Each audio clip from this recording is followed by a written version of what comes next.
E se o nosso percurso de vida, sabe, as nossas conquistas, as falhas, fossem como peças de Lego, peças que se juntam e formam um perfil que depois determina as nossas oportunidades.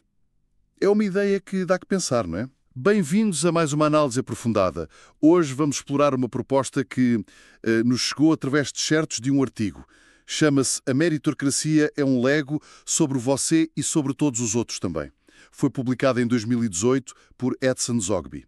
Portanto, o nosso objetivo aqui é mesmo perceber o argumento do autor em detalhe. A tese central é bastante forte. Ele defende que o sistema baseado, assim, estritamente no mérito, que registasse os pontos positivos e negativos de cada pessoa, os tais méritos e deméritos, seria, imagina-se, a única solução para os problemas que vemos hoje em dia. Nas empresas, nos governos, em todo lado, a nível global. E há uma afirmação e tanto. Exato. Então, vamos tentar desmontar este Lego meritocrático, perceber como funcionaria e que implicações estariam, sempre, claro, na perspectiva do texto. Certo? E é importante dizer, o autor defende que coisas como a origem social, a cor da pele, nacionalidade, sexo, nada disso devia importar. Embora ele admita, sim, Admito o quê? que algumas vantagens à partida, tipo nascer num país rico ou ter acesso a boa educação, claro que fazem diferença. Mas ele diz que isso seria só a peça inicial do Lego de cada um. Entendo. Uma peça base, digamos. Exatamente. Ok, então vamos lá montar esta ideia. A metáfora do Lego é mesmo o centro disto tudo. Como é que o autor a explica? Basicamente, a ideia é que cada pessoa, ao longo da vida, vai, como que, acumulando peças. Essas peças constroem o perfil individual. Certo. Temos as peças positivas, os méritos, coisas como boas notas na escola, sucesso profissional que seja reconhecido, prémios que se ganham, ações cívicas, esse tipo de coisas. Uhum. E depois, claro, o outro lado da moeda. As peças negativas, os deméritos. Exatamente. Aí entram, mau comportamento na escola, que fique registado, claro. Atos de incivilidade.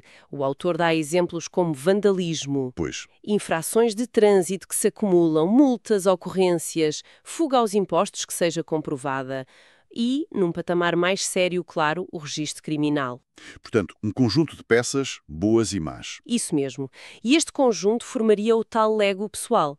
Um perfil que seria, supostamente objetivo, transparente e que se ia construindo ao longo do tempo. Ok, um perfil que, segundo o artigo, teria usos muito práticos.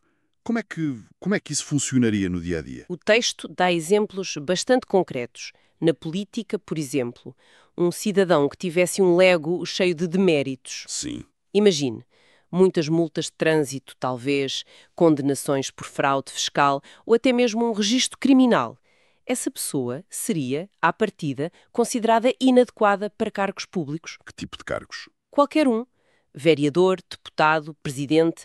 A ideia subjacente é que quem lidera devia ter um perfil exemplar, percebe? E este sistema tornaria essa avaliação, transparente, baseada em factos registados. A falta de mérito ficaria ali à vista de todos. Exatamente. Seria óbvia. Seria então uma espécie de filtro baseado na vida real da pessoa, não só no que ela diz ou promete. E no mundo do trabalho, nas empresas? A lógica é muito parecida.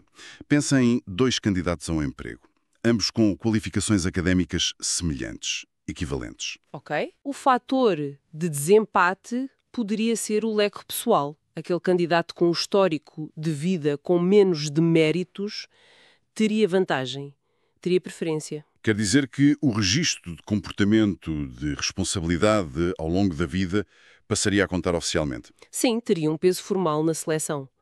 Talvez até mais peso do que só o currículo académico isoladamente. Isto levanta logo uma série de questões, não é? Não estaríamos a ir em direção a uma sociedade, sei lá, demasiado controlada, quase robótica? O autor fala sobre isso, certo? Sim, ele antecipa essa crítica. E a resposta que o texto dá é bastante direta. Que é? Basicamente, o autor vira o argumento ao contrário. Ele defende que o sistema atual é que é profundamente injusto, cheio de ganância, falta de escrúpulos em posições de poder, tanto no privado como no público. Uhum. E essa injustiça que já existe, argumenta ele, tem um impacto muito negativo e diário na vida de milhões de pessoas. Portanto, a proposta da meritocracia, mesmo que não fosse perfeita, seria vista como um passo em frente, como uma melhoria. Exatamente essa é a ideia. O texto diz mesmo que seria milhões de vezes melhor do que qualquer sistema que temos agora, seja capitalismo, comunismo, democracia representativa, o que for. Porque todos falharam na visão dele. Na visão do autor, sim, todos falharam em garantir que as posições de maior influência são ocupadas pelas pessoas mais capazes e íntegras. Portanto, esta meritocracia, mesmo admitindo que não seria perfeita, seria na sua essência mais justa, porque se basearia em registros. Registros concretos? Registros concretos de mérito e demérito, preto no branco, digamos assim. Mas uma mudança tão radical encontraria oposição, com certeza. Como é que o texto lida com essa resistência? Pois o autor também antecipa isso e até desvaloriza um pouco essa resistência. Chega a usar a expressão mimimi para descrever as críticas que poderiam surgir. Mimimi? Sim. A perspectiva dele é que as queixas viriam principalmente de quem?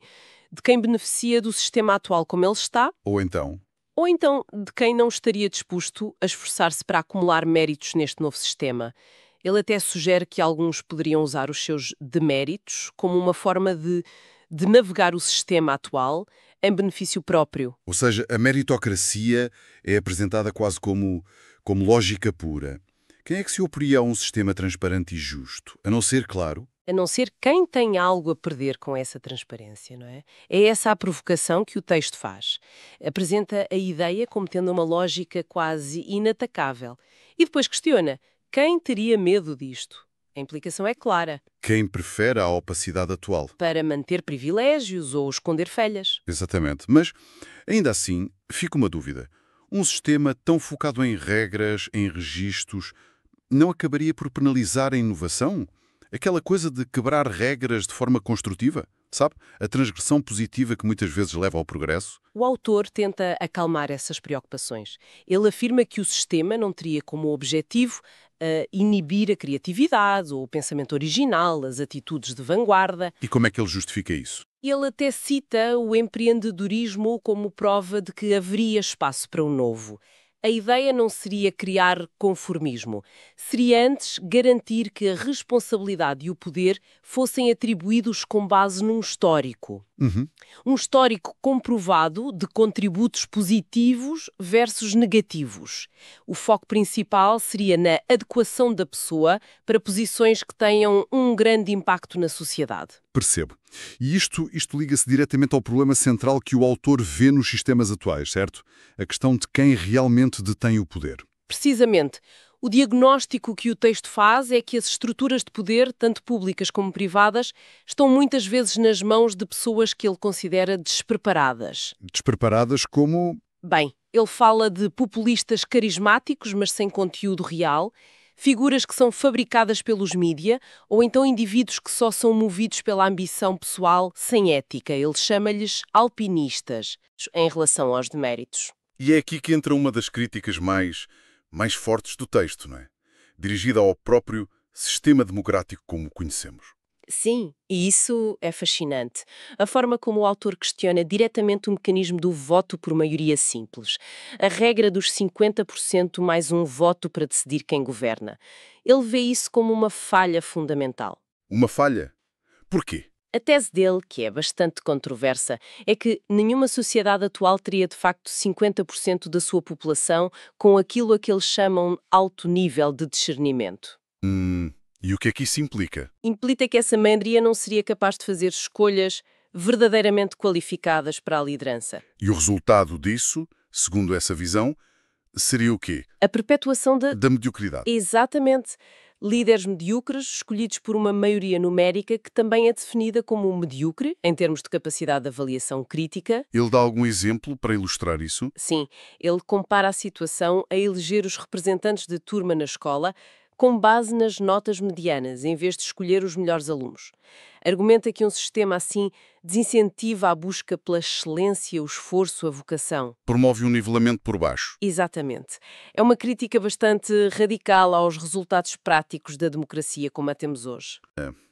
É uma visão muito dura, de facto. O que nos leva a perguntar, Ok, mesmo que se aceitasse a premissa, como é que algo tão transformador poderia sequer ser implementado? Seria viável gerir estes perfis Lego para toda a gente? Olha, surpreendentemente, o autor parece bastante otimista quanto à parte técnica. Ele argumenta que a tecnologia para recolher, guardar e processar todos estes dados já existe e que é relativamente simples de implementar. Simples. Ele usa mesmo a expressão "a informática faz com o pé nas costas". Uhum. Então, o problema não seria tecnológico, mas sim de outra natureza. Seria político e cultural, acima de tudo. Seria uma questão de vontade política, de escolher essa transparência radical que contrasta com o que o autor vê como a opacidade dos sistemas atuais. Ou seja, tornar os Legos visíveis dependeria de uma decisão coletiva. De uma decisão coletiva de abraçar essa transparência. Não seria por falta de capacidade técnica. E o teste faz alguma ligação disto com as mudanças que vemos no mundo do trabalho? Faz, sim. Há uma ligação interessante com a automação a aumentar e a mudança para modelos de trabalho mais flexíveis, por projeto, a chamada gig economy. Sim. Este sistema de legos meritocrático poderia funcionar como um mecanismo muito eficiente para alocar talento. Imagine plataformas que usassem estes perfis para ligar pessoas a projetos específicos. Com base nos méritos e deméritos de cada um. Exatamente. Comprovados, seria uma forma de matchmaking profissional, mas muito mais informada, baseada num histórico de vida completo e não apenas num currículo. Ainda assim, parece extremamente complexo de gerir, não? O autor admite que é complexo, sim, mas insiste que não tem de ser complicado na prática. E é aqui que entra o potencial da inteligência artificial. Ah, a IA. Sim, ele sugere que a IA poderia ser fundamental para analisar estes perfis Lego e fazer a correspondência, o tal matching, Entre quê? entre os requisitos de uma função, seja um cargo político, uma posição de médico, a liderança de uma empresa, e os candidatos cujo histórico mostra que são mais adequados. A IA poderia até identificar proativamente pessoas com perfis promissores para certas áreas. Portanto, a tecnologia seria mesmo a chave para tornar este sistema, que parece tão complexo, em algo fazível. Essa parece ser a aposta do autor. A tecnologia permitiria gerir a complexidade e a escala, tornando a avaliação de mérito mais objetiva e, pelo menos em parte, automatizada. Percebendo toda a argumentação, qual é o apelo final que o autor faz? Ele apresenta isto como uma solução definitiva, sem falhas? Não exatamente. O tom é mais de apresentar um ponto de partida, uma direção para a mudança. Esta meritocracia Lego é proposta como um caminho, mesmo que a implementação inicial não seja perfeita. A ideia é que poderia evoluir. Sim, que seria um sistema com potencial para evoluir e ir se aperfeiçoando. Isto em contraste com o que ele vê como a estagnação e a ilusão de progresso dos sistemas atuais. Para ele, continuar como estamos é que seria o verdadeiro beco sem saída. E há também uma dimensão quase moral ou cívica na proposta, não é? Sem dúvida, o autor critica o que ele chama de alienação social, aquela ideia do futebol, cerveja, pão e circo, que, na visão dele, mantém as pessoas passivas e distraídas há séculos. E como é que este sistema mudaria isso? Ele sugere que um sistema onde os méritos individuais fossem visíveis e tivessem consequências reais poderia funcionar como um despertar coletivo. Incentivaria as pessoas a investirem mais nelas próprias. No seu crescimento pessoal, na educação? Exato, no seu comportamento cívico também, porque haveria um registro e um reconhecimento, ou a falta dele, que seria explícito. Teria consequências. Mas ele dá um roteiro, diz como começar, como dar o primeiro passo para algo tão diferente. Aí o autor é bastante franco. Admite que não tem as respostas. Como é que se escapa às eternas armadilhas da situação? Como é que se começa uma transição tão profunda? Ele não apresenta um plano detalhado. Então, como termina? O final do texto é mais um apelo. Um apelo à reflexão e à colaboração.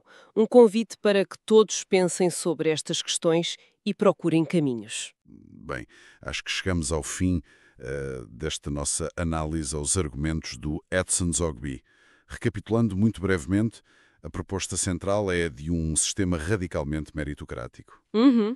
Quantificado através daquela metáfora do Lego, onde um registro acumulado de méritos e deméritos definiria o acesso a oportunidades, a posições de poder. E seria apresentado como um antídoto para as falhas que o autor vê nas lideranças e nas estruturas sociais de hoje. Exatamente. Os pontos-chave que fomos vendo incluem essa crítica muito forte à injustiça e à mediocridade que ele vê nos sistemas atuais, a sua convicção na viabilidade tecnológica para implementar este rastreio de mérito. Sim, a parte da tecnologia é crucial. E também aquela avaliação polémica que faz dos resultados da democracia representativa que ele associa à promoção da mediocridade e, claro, a visão de um futuro que ele acredita ser potencialmente mais justo e eficiente, embora admita que é complexo, baseado nesse mérito individual tornado transparente.